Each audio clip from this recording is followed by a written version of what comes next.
ఎక్కడికైనా బయటికి అందరూ ఫ్రెండ్స్తో వెళ్తారు. బట్ నేనైతే మా చెల్లితో లేకపోతే మా కజిన్స్తోనే ఎక్కువ వెళ్తూ ఉంటాను. యాక్చువల్గా ఫ్రెండ్స్ కన్నా కూడా నాకు కజిన్స్ బాండింగే చాలా ఎక్కువ ఉంటుందన్నమాట. అసలు కజిన్స్ కానీ చెప్పడం కన్నా కానీ మేము బెస్ట్ ఫ్రెండ్స్ అసలు. సో ఇంకా అది రాగానే మేమైతే బయటికి వెళ్ళిపోయి పానీపూరి తిన్నామన్నమాట. పానీపూరి అంటే ఎవరికి ఇష్టం ఉండదు చెప్పండి, అందరికీ ఇష్టం కదా.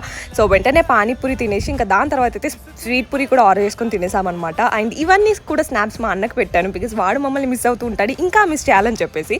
దాని తర్వాత అయితే కొత్తగా ఖమ్మంలో రత్నదీప్ ఓపెన్ అయింది. ఇంకా అలానే కొన్ని స్నాక్స్ అలా తెచ్చుకుందామని చెప్పేసి అయితే వెళ్ళాము. అండ్ వీళ్ళందరికీ కూడా నా మ్యాగీ రెసిపీ అంటే చాలా ఇష్టం. సో వెంటనే ఫస్ట్ అయితే నాతో మ్యాగీ చేయించుకుంటారు, ఇక అది కూడా తీసుకుందామని చెప్పేసి అయితే వెళ్ళాము. అండ్ దాని తర్వాత ఇంకా కజిన్స్ అందరం కలిస్తే ఇంట్లో తినడం కన్నా కూడా బయట తినడమే ఎక్కువ ఉంటుంది. సో ఇంకా వెంటనే బయట ఒక ఫ్రెండ్స్ డిలైట్ అనే కెఫేకి అయితే వెళ్ళి వైట్ సాస్ పాస్తా ఆర్డర్ చేసామన్నమాట. ఇంకా దాని తర్వాత మా ఫేవరెట్ చాకోఫిల్డ్ డోనట్ ఒకటి చెప్పాము.